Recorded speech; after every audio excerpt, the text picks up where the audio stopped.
What's up, gamers? Aaron Shack here with Shackcast episode 17.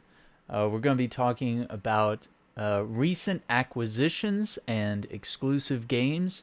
A lot of the recent acquisitions that we're going to talk about are sort of between Microsoft and Sony, between their Xbox and PlayStation properties.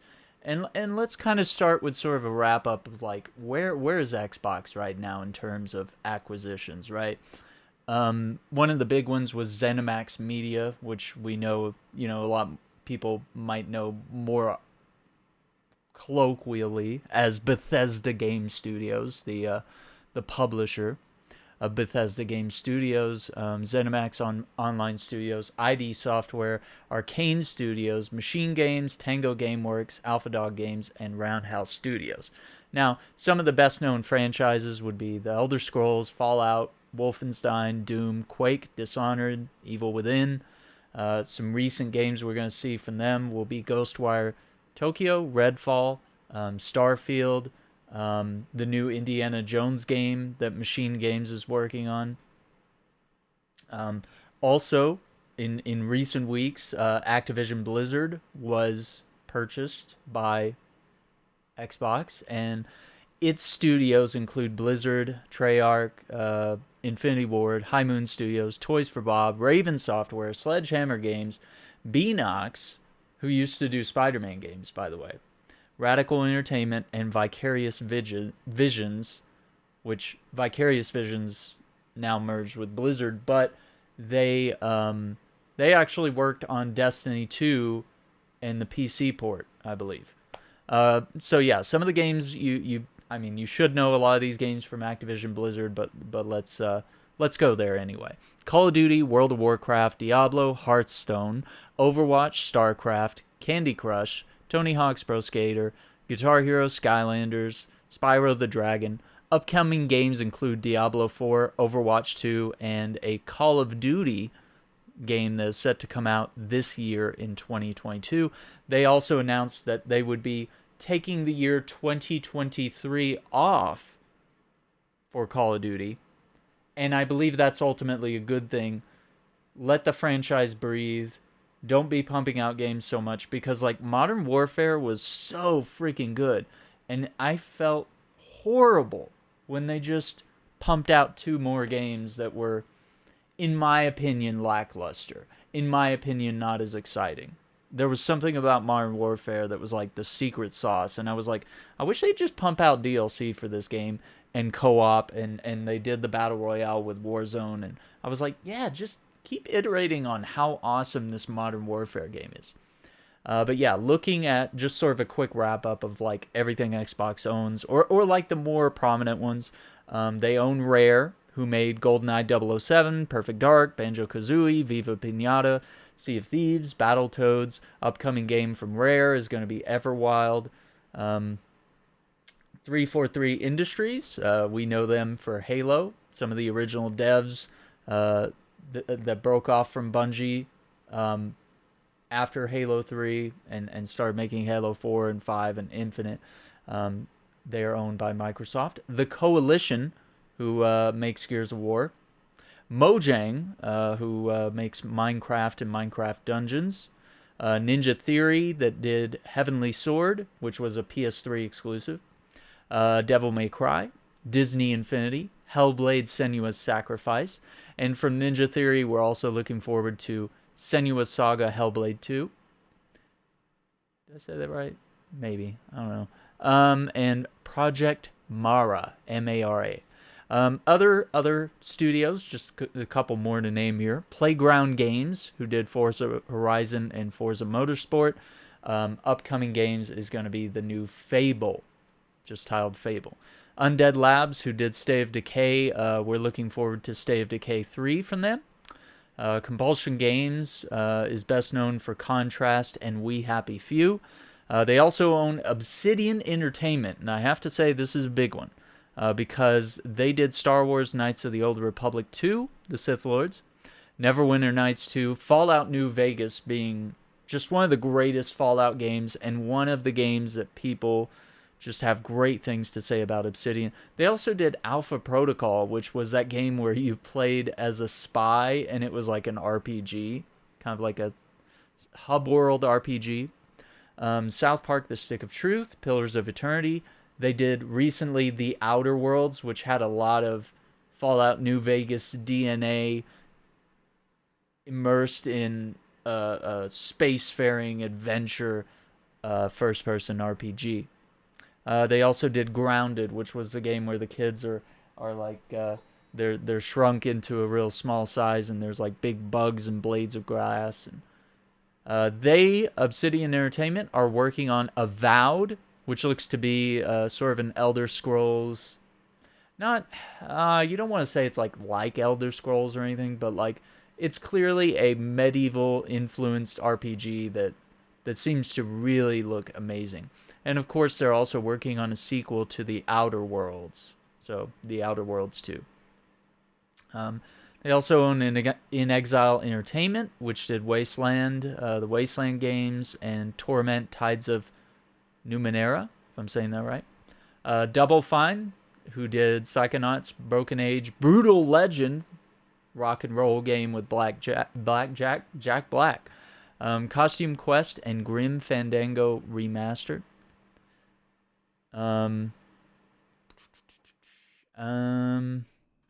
Yeah, and that's just kind of a rough recap of like some of the big ones that we know Microsoft has in their pocket. Let's talk about some of the exclusives that Microsoft has. A lot of the Rare replay games are just sort of classic Rare games. They have Microsoft Flight Simulator, of course, the Halo games, the Gears of War games. Quantum Break was a big one back in the day. Ori and the Blind Forest, Will o' the Wisps. Sunset Overdrive was a big deal back in the day. That was from Insomniac Games, which is now owned by PlayStation, and they specifically now make, Ratchet and Clank and the Spider-Man games. Of course, Forza Motorsport and Halo and Forza Horizon, Psychonauts and Sea of Thieves and Gears of War, and any future sequels there. Now, for PlayStation, a lot of the big PlayStation exclusives would be Bloodborne, Death Stranding, which recently came to PC, Horizon Zero Dawn, which recently came to PC as well. We're starting to see Sony sort of branch off and release more of their games on PC, which have been welcomed by the PC community and have achieved massive sales. So it's kind of a good thing that Sony is finally opening up a little bit. They're not necessarily putting all their first party titles on other consoles or anything, but they're definitely looking at PC. If not immediately at launch, they're looking at it like, a few years from now we can release, as they're about to do now with Uncharted 4 and Lost Legacy. They're about to set those games loose on PC. So, it's all an experiment, and it's obviously going quite well. Other games, Demon's Souls, the recent remake on PlayStation 5. Dreams, Final Fantasy VII Remake was a PS4 exclusive that came to PS5 and also eventually hit PC, which is a good thing. Ghost of Tsushima, made by Sucker Punch. God of War, of course, from Santa Monica Studio, recently hit PC and just broke incredible sales records. Horizon Zero Dawn by Guerrilla Games. You've got Sucker Punch's infamous series, and most recently the game Second Son, which came out on PS4. Of course, you have all the Naughty Dog games like Uncharted and The Last of Us, and you have Insomniac's Marvel Spider-Man and Miles Morales. You have Ratchet and Clank. You have Returnal, which is made by Housemarque, which PlayStation recently acquired. Yeah, that's some recent acquisitions that we can talk about here. Now, another thing we might bring up is this is from Phil Spencer, the head of Xbox, saying, Had good calls this week with leaders at Sony. I confirmed our intent to honor all existing agreements upon acquisition of Activision Blizzard and our desire to keep Call of Duty on PlayStation. Sony is an important part of our industry and we value our relationship. That's really cute. That's like a nice little thing to negotiate and to say. They could technically, after some sort of period, if this year's Call of Duty was already negotiated to be multi-platform, then say the one that's coming in 2024, for example, because we know they're taking 2023 off. Xbox could say, like, oh, hey, the contracts run out. We're going to use Call of Duty as a reason to bring people into the Xbox family, into Game Pass. I doubt they'll do it because Call of Duty is just kind of one of those series it's been established as a multi-platform series throughout its entire existence, and it reels in tons and tons of money as a result from being on pretty much every platform imaginable, right? It's even on mobile phones. You can even play Call of Duty there. So I see this as a good thing. I see it as a step forward because I am in the camp where I believe exclusives are not helpful. I think they've always excluded players from really great games. And now that we're starting to see PlayStation put games on PC, that's really giving people a chance to play games like let's just take God of War, for example. Like, some PC players will look at their PC and they'll say, okay, I've built this elite gaming machine. It's got the best hardware. I have access to one of the best software libraries through Steam and Epic Games and all of these different software companies and whatnot. Why would I want to spend $500 on a console so I can just play Bloodborne and God of War, or so I can just play Halo or Gears of War or Forza, which are now, of course, now through Xbox Game Pass and the Xbox app and Xbox's relationship with Steam, pretty much every Xbox game that comes out is also on PC. But there was a very strong deterrent for that in the past. You were just like, well, I have this. Why would I buy another thing? And like, why would you spend $500 just to play one $60 game? Like, Bloodborne's pretty lit, not gonna lie. But would you pay $560 for Bloodborne? I mean, even for a mega fan, it's asking a lot financially. So it's good that we're seeing that, and I've always seen exclusives as sort of it just gatekeeps really good games and really good franchises. And I think we're always going to have some exclusives, right? Like, for example, as far as we know, Halo is always going to be on Xbox. So is Gears of War and Forza, right? And over on PlayStation, we kind of always know that stuff like Ratchet and Clank, even though Crash Bandicoot and Spyro have kind of gone multi-platform, we kind of think probably Ratchet and Clank will probably stay a big PlayStation franchise. We probably know that their Marvel Spider-Man games have been a strong show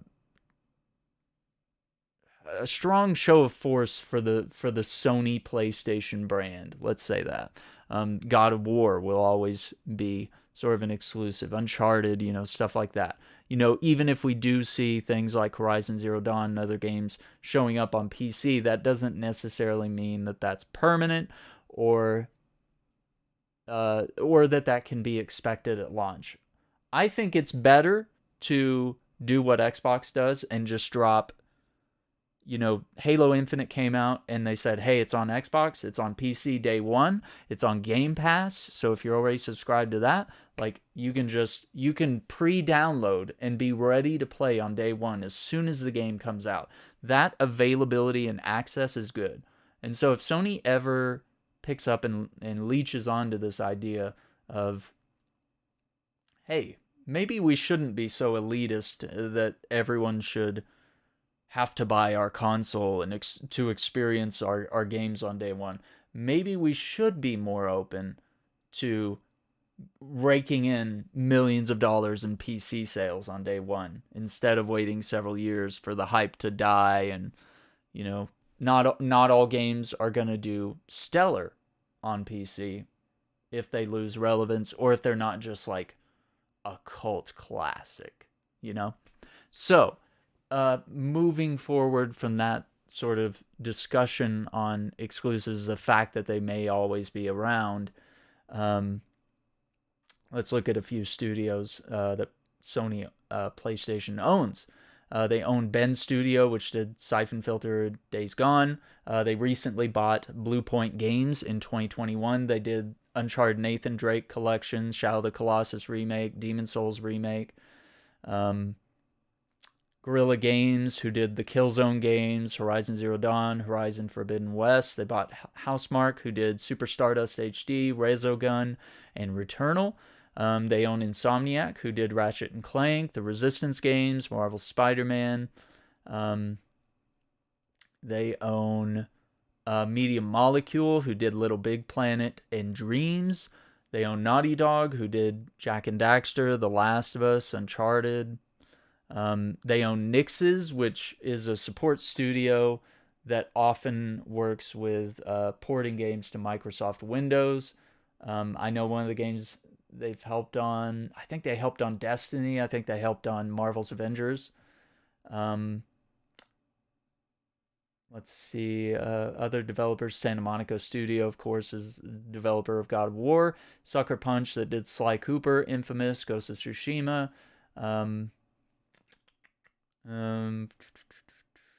Yeah, I mean that's just like some kind of easy ones here that we can name, and recent acquisitions from Sony.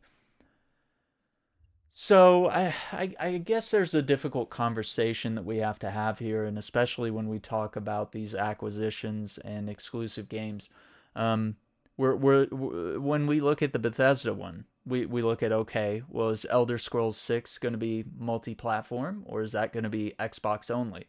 Does Xbox really spend millions or billions of dollars on these acquisitions with the idea that they're going to share? They did say that they are, that they see exclusives as a thing of the past, and as, they want to support gaming as a whole. They're not necessarily greedy in trying to bring everybody to their platform. They want people to enjoy gaming abroad, wherever they want. Now, that doesn't mean that they won't have exclusives, but it also doesn't mean that they're all of a sudden being hypocrites. So if we look at that as an example, we look at Avowed, we look at the Elder Scrolls, we look at Starfield, which I believe Starfield is one that has no negotiations on being multi-platform. Now, Elder Scrolls 6, there might have been talk, but we don't know ultimately, so we can't really comment on that. But they will be keeping Fallout 76 multi-platform. There's no changes there. There's no changes, when Deathloop, when the contract on that expires, we can probably expect to see that hitting PC. Or actually, it's already hit PC. We could probably expect to see Deathloop on Xbox at some point once that contract runs its course. So maybe a few years from now is my guess on Deathloop. But that is already on PlayStation and PC. And it was very little advertised that Deathloop was going to be on PC. I thought that was very unusual, but Sony did that very tactically. With Bethesda, with Arcane specifically on that one. Talking about other exclusives that Xbox and PlayStation have, looking at future games that might come from Activision and Blizzard Studios, I doubt Xbox would lock Overwatch 2 or something behind, exclusivity. So I really don't see too many things where it's a problem. There There might be games like the new Indiana Jones game might be an Xbox exclusive. I think that would be a good move on their part if that's something they're interested in. But in the past, Indiana Jones games have largely been multi-platform, and we have to look at games. See, in the past, Metal Gear Solid was always a Sony thing. So was Final Fantasy. A lot of those games were, or at least some of the most notable ones in the series, were on PlayStation, right? And then they eventually became multi-platform games. So it would be hugely unfair if all of a sudden those games shifted back to being an exclusive, right? And so it would be weird for the Fallout and Elder Scrolls series, most of which have been multi-platform, to all of a sudden become exclusive.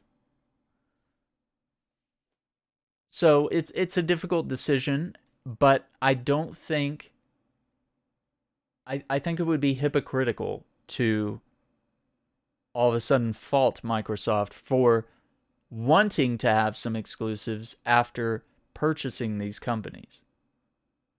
So we can't say that, oh, Sony has the right to have exclusives, but when Microsoft does, it's bad. Bad, bad, bad. Because we have to remember that Sony is completely blocking Spider-Man from other platforms. Sony has a partnership, an agreement with Marvel Studios. They do not own Spider-Man. They own the movie rights to Spider-Man. Sony owns the movie rights to Spider-Man. Marvel owns Spider-Man as a property, right?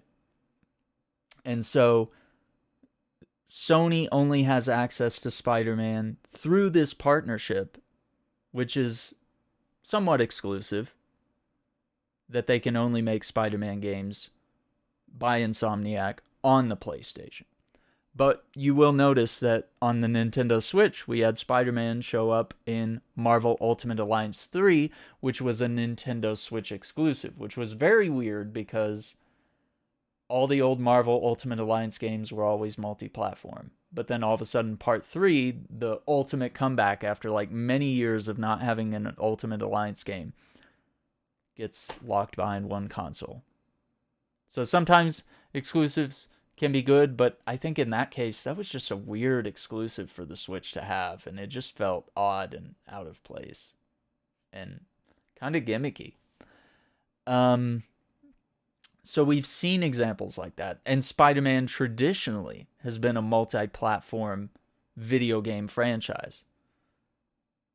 So I enjoy that there are great Spider-Man games coming out on a Sony platform, but I would enjoy if it were available to a wider audience, especially after release. Like, it would have been really cool to see the Spider-Man 2018 game not only launch on PS5, but potentially drop on PC and give people a real chance to experience these games.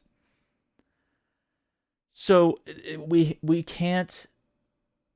We have to treat both companies the same here, and that's what I think is kind of missing from the discourse, is like, everyone praises Sony when they buy a new studio and make their games exclusive and lock them behind the you have to buy a PlayStation console community. But then when Xbox goes and buys like Bethesda and Activision and all these other studios that they bought in the past, everyone says, well, that's not fair. Why are they doing that? They're just a tyrannical organization here. And I just believe it's an unfair critique, and it's not based on facts here. And we are seeing a wider acceptance of multi-platform games. We're seeing more cross-play and cross-save type games, for Destiny, for Fortnite, for these other games, to kind of kick the door open and introduce cross-play across multiple platforms in some of the biggest games out there has really changed the industry. And I hope someday that kind of makes exclusives kind of a niche thing, where it's like, yeah, maybe there's a few, like Mario's always going to be on Nintendo and Zelda and all that. There's things that you want to be associated with certain platforms, right?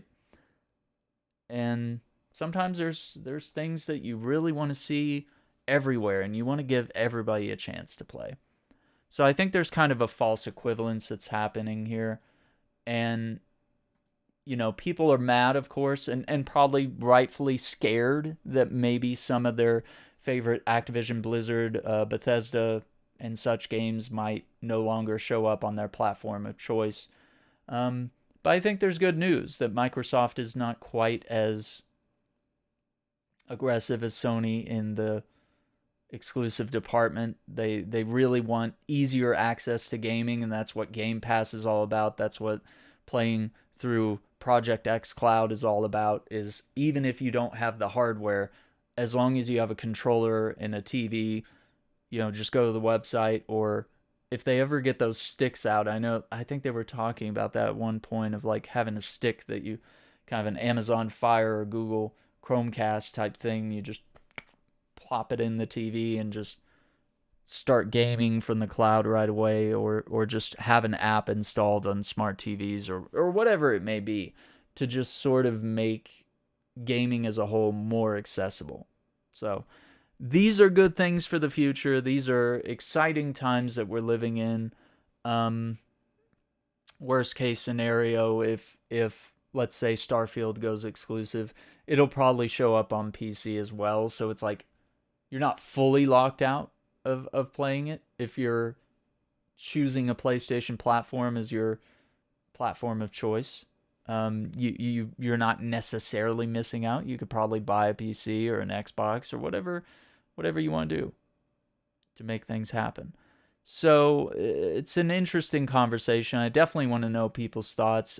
Just remember to be respectful, and it's definitely a divisive topic.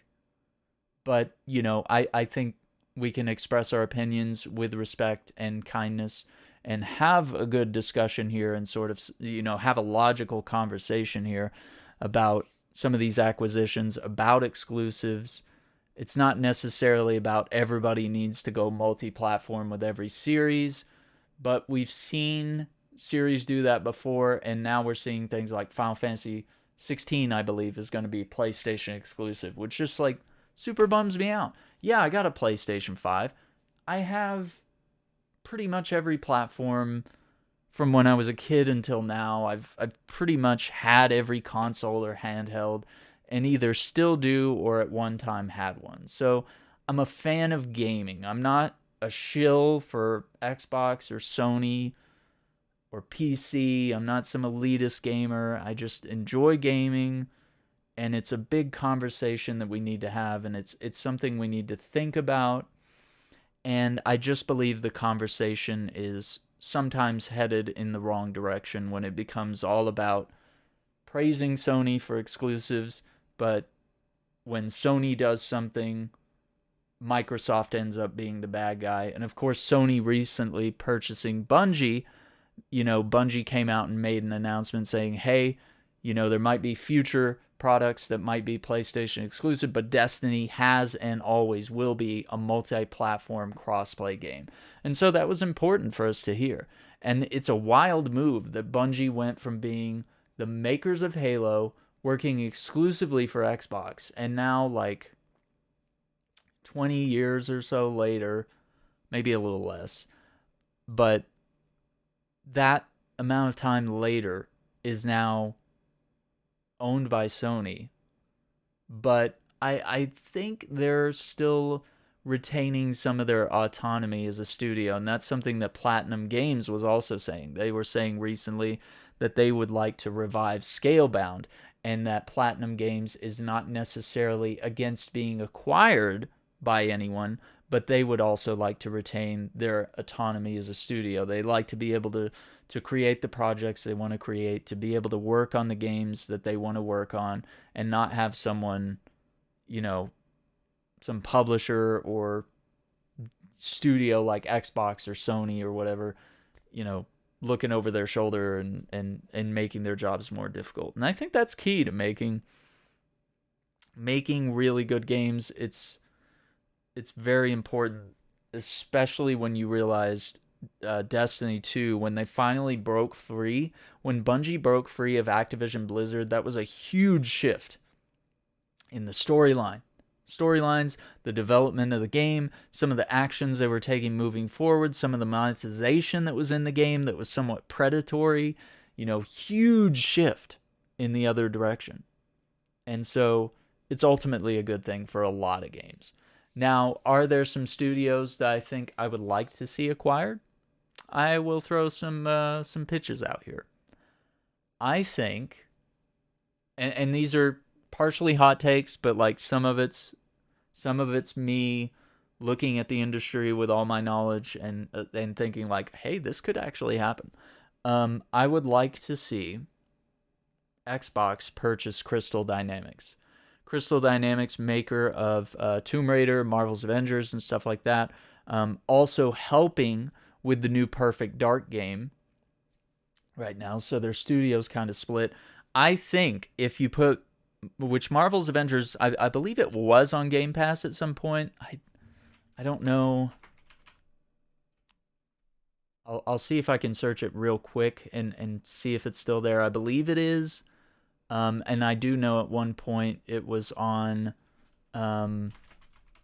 Sony's, what was it, PlayStation Now or something, where it was able to be played there as well. I don't know if it yeah, it's on Game Pass.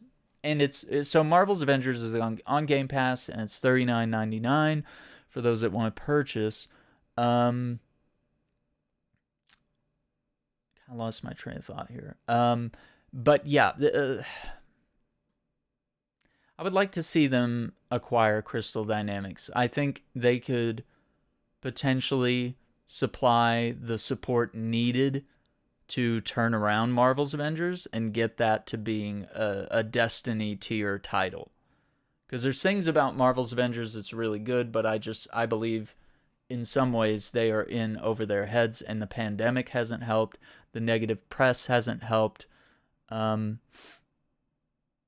there have been, recent things with the War for Wakanda and the raid and, just recent bug fixes and patches and stuff like that have gotten the game to a point where it's at least somewhat stable, but you just don't have enough content and characters and storylines and stuff being released to really draw in lots and lots of people.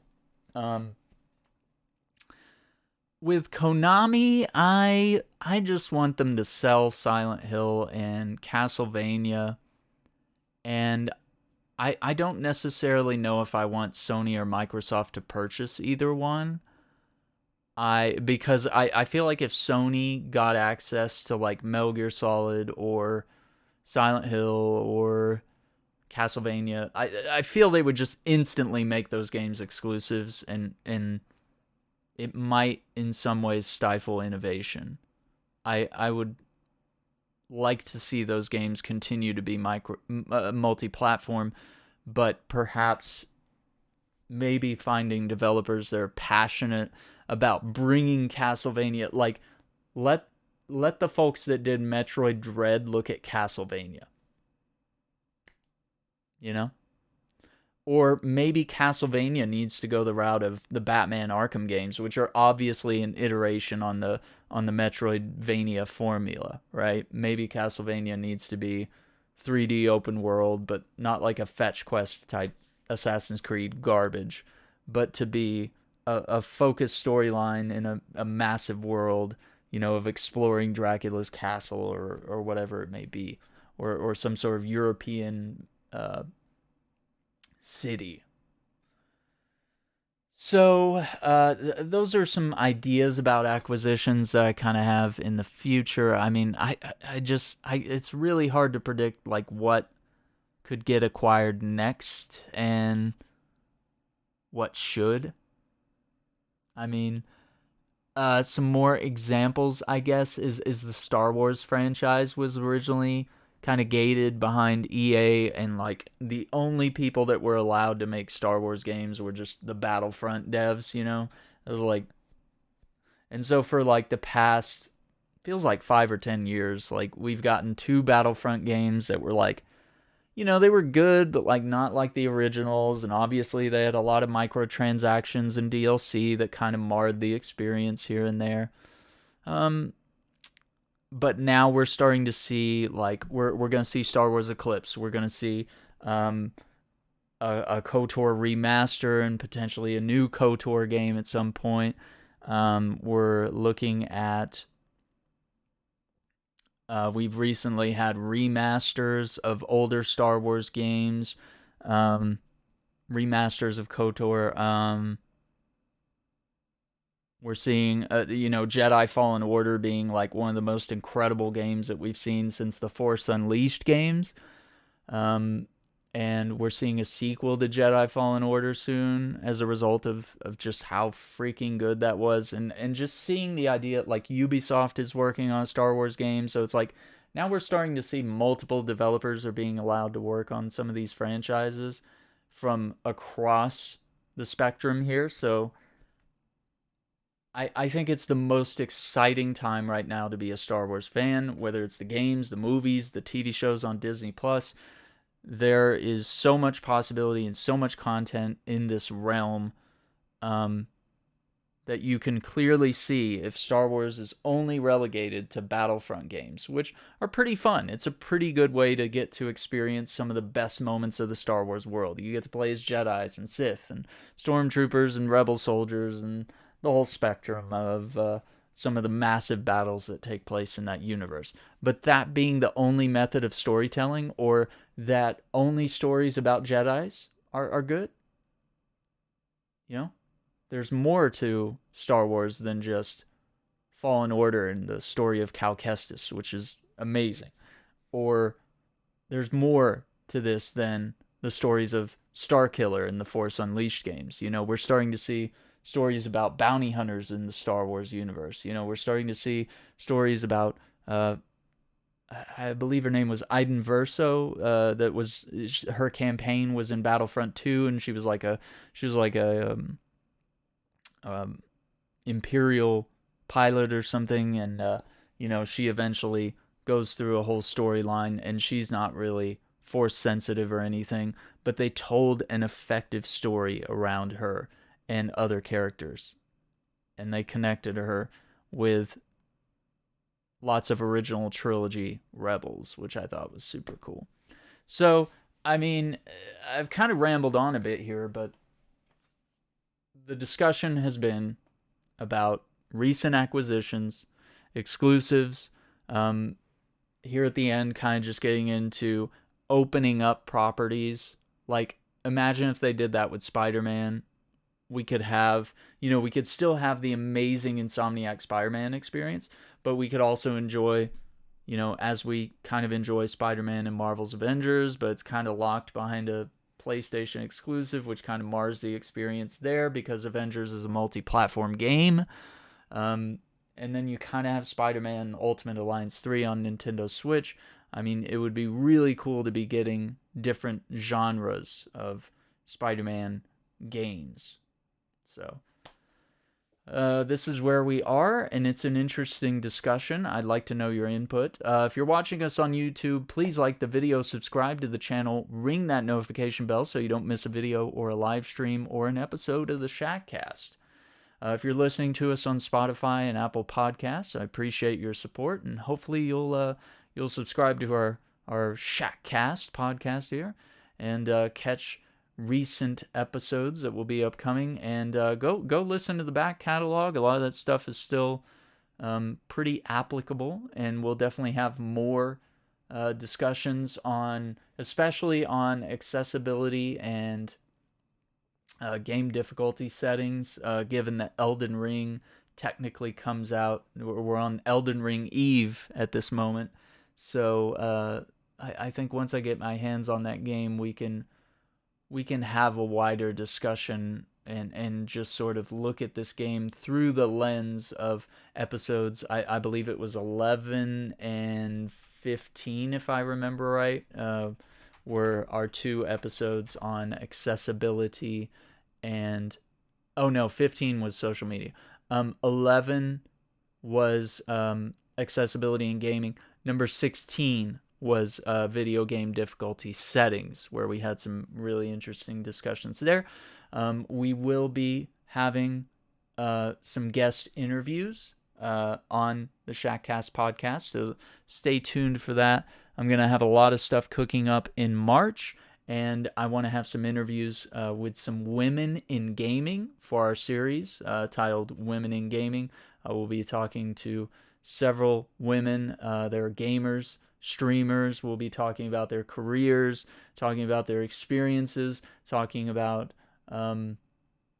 just sort of the industry and how women are treated, how might we make the situation better, what can everyone do in this instance, and it's going to be a very interesting conversation back and forth. I think you'll really enjoy it, and I just want to thank you for listening, and we will catch you on the next episode. Take care.